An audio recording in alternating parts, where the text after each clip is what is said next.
Sometimes it's just way harder than it should be just to get a night together with the boys. Big Finish review time, also a commissioned review. Reminder, you can support me on Patreon to commission me to review things. We'll just take the plug at the front end. Why not? Pretty sure nobody starts supporting the Patreon based off videos on the secondary channel, so what the heck difference does it matter? Anyway, Rhys and Ianto's Excellent Barbecue. This is a Torchwood Big Finish audio adventure featuring the characters of Rhys and Ianto, and not too many other people. This is a really interesting one. I didn't catch it like as a prevailing theme listening to it. This was made during the lockdown, back when things were, I say were, COVID's still around, but we're not in lockdown anymore. But it was made during the lockdown, and it's not like directly confronting those themes, but there is kind of an air to it that I didn't pick up on just because I think I've just lived with it for too long. And I actually say the prominent themes are actually way, way, way more specific. And so what the premise on this one is Rhys is planning to have a backyard barbecue with his boys. That's all his plan is for the evening. And one of them calls out, and, Rhys is going, all right. But he's waiting for the others, and then Ianto shows up. Now, Ianto was not invited. He and Rhys don't really know each other very well, but he is there basically on Gwen's encouragement. And so these two people, a very, down to earth guy who just wants a beer and a very buttoned up guy in a suit who comes with wine to a barbecue. They're together and nobody else shows up. And then they realize, that's not an accident. Something's actually going on. And they realize that they are trapped in what gets called a time bubble. And they are stuck in the backyard together, trying to figure out how to get out. And there's a little bit more going on than that in terms of raw plot, but that's basically it. It's about an hour, mostly of just these two people who don't have a lot in common, but who, at least know that this kind of weirdness exists. So you don't have to go spend too much time explaining all that stuff. But just two men who don't have a lot in common need to figure it out and work together. Now that sounds like a matching up for buddy cop shenanigans. And no, not really. This is an exploration of emotional isolation, of the ways in which our grief and our ability or inability to cope and deal with certain things can cut us off and leave us lonely and alone. And sometimes we just need to reach out to who's there. Ultimately, more than anything, this is mostly about the difficulty that men have in confronting their own feelings, their own emotions, including grief, loss, loneliness. And it does a really good job of building up to that. Because, given the premise, it easily could have been a case of, they just sit down and start talking until that comes up as a subject. No, it arises organically. And it was probably about halfway in that I fully latched on to what it was this was actually about. And it was about how Rhys feels like he can't decompress. He can't share certain things with Gwen. He needs his boys, but his boys aren't here. But even if they were, does he actually share with them? Really? And sort of examining that and digging into it, I always really liked Rhys as a character. How much I like Rhys is part of the reason why I don't like Gwen all that much. Because she didn't treat him great. I don't doubt that she loves him. She didn't treat him very well at a fair few points. But I like Rhys a lot.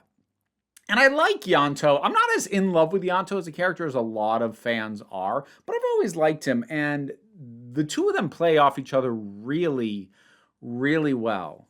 I really appreciated hearing them, develop a rapport and have that awkwardness and find a way to not fully overcome it, but to work together well enough where like you just get the sense of, okay, they're probably not going to go out of their way to hang out together after this, but they'll have that sort of like, hey, hey, there's something there now. And it's nice.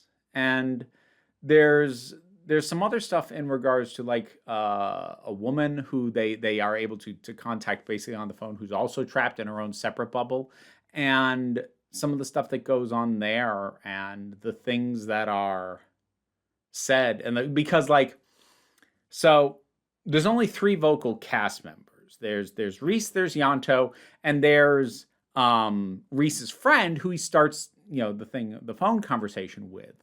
The one who says he can't come. And when later they're talking to this woman, it's the voice of his friend, because like weird timey-wiminess, and she isn't hearing Rhys's voice. She's hearing the voice of her grandson.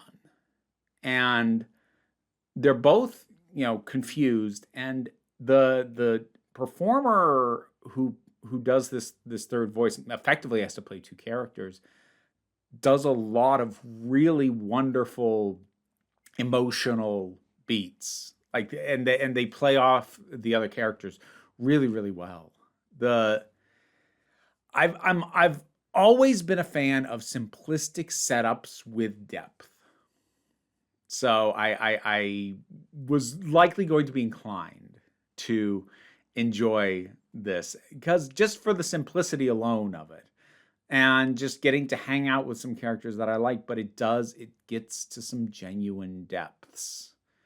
And I really appreciate, like, this is the kind of thing, and this is the kind of thing that I really would have liked the show to be. I hear stuff like this, and even the other Torchwood one that I've done, which I can't remember the name of now, but also featured Ianto.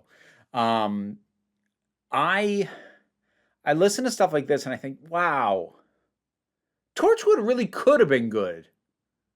And again, that's not to say Torchwood was never good. Children of Earth is great. Episode 2 is a bit filler, but other than that, it's phenomenal. It's dark as hell, but it's phenomenal.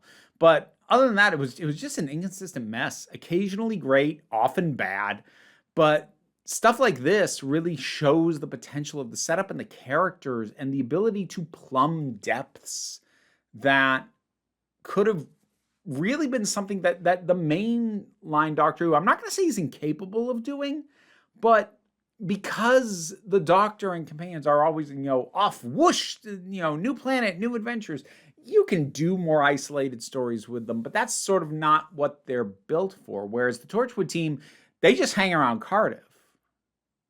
Actually digging into them having to cope with at least certain aspects of their life being normal, being like your life, is something that stories like this are really able to dig into and mine some really wonderful stuff out of, which is, I think, just harder for Doctor Who to do. That's not to say that Doctor Who never has or can't do that kind of thing, but it really feels like Torchwood, the show, missed a trick by not taking better advantage of, these are people who stay in the same place, doing the same thing.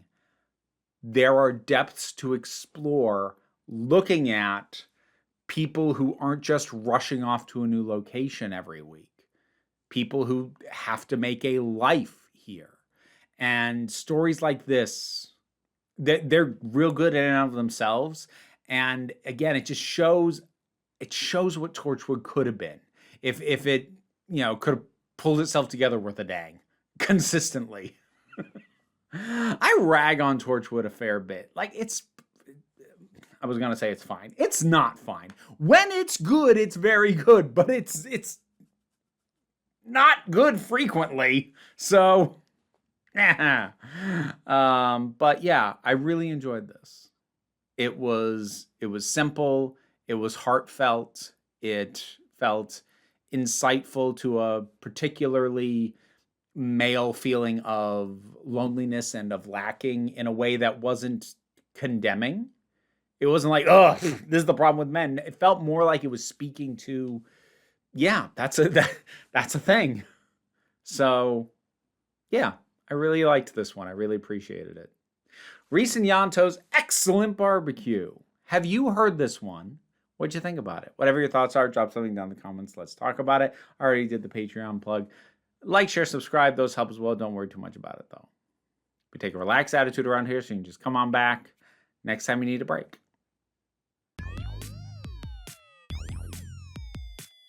And now to thank my highest supporting patrons: Robin Moore, Jared Boyce, Zubin Lutfulla, Auntie Kate 808, Mira G, Angry Casperl, Dave Hall, Movie Turtle, Oliver B, Sean Miller, Welsh Wrestling Geeks, Melissa Pedersen, Mary Mello, Becky Sparks, Loki Eris, Tracy Scrabbit, Pal Barabajoggle, and Sir Didymus is my favorite. Don't worry, the rats are all fine, but my rat wrangler is not here right now, and I thought we could have Archie say hi.